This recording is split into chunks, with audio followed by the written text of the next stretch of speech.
ঠাকুরবাড়ির রুই মাছ ভাজা এটা কিন্তু একটা খুবই ইউনিক রেসিপি, যেটা কিন্তু আজকে তোমাদের সাথে আমি শেয়ার করব।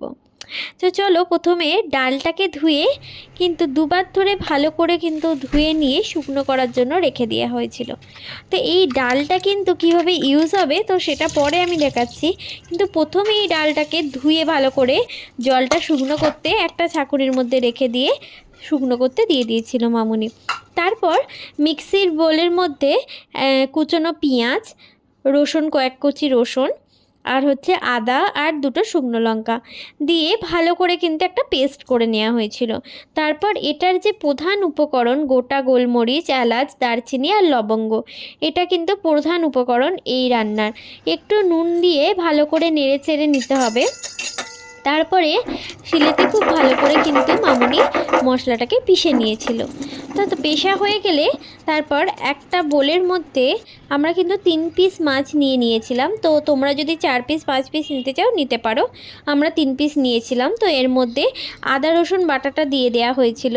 তো তারপর এর মধ্যে ওই যে প্রধান যে মশলাটা যেটা এই রান্নার, তো ওইটা কিন্তু দিয়ে দেওয়া হয়েছিল। তারপর পরিমাণ মতো নুন আর হলুদ গুঁড়ো, কাশ্মীরি লঙ্কার গুঁড়ো আর সর্ষের তেল দিয়ে ভালো করে মাখিয়ে নিয়েছিল। তার মধ্যে আরেকটা যেটা জিনিস যেটার স্বাদ আরও বাড়িয়ে দেয়, তো সেটা হচ্ছে ফাটানো টক দই, কিন্তু এর মধ্যে সামান্য পরিমাণে অ্যাড করে দেওয়া হয়েছিল। খুব একটা নয়, তাহলে কিন্তু বেশি টক হয়ে যেতে পারে। সামান্য পরিমাণে কিন্তু টক দই অ্যাড করে 30 মিনিটস কিন্তু রেখে দেওয়া হয়েছিল ম্যারিনেশনে। তারপর শুকনো হয়ে গেলে মুসুর ডালটাকে শুকনো করার মধ্যে ভালো করে কিন্তু মামুনি ভেজে নিয়েছিল যতক্ষণ না এই কালারটা আসে। তারপর ভাজা হয়ে গেলে একটুখানি ঠান্ডা হলে অল্প অল্প করে নিয়ে, যেহেতু আমাদের তো ছোটো সিল, তো তাই জন্য অল্প অল্প করে নিয়ে কিন্তু মুসুর ডালটাকে ভালো করে বেটে নিয়েছিল। বাটার সময় যদি মিহি যদি না হয়, যদি কিছু দানা দানা যদি থেকে যায় তাহলে কিন্তু কোনো অসুবিধা নেই।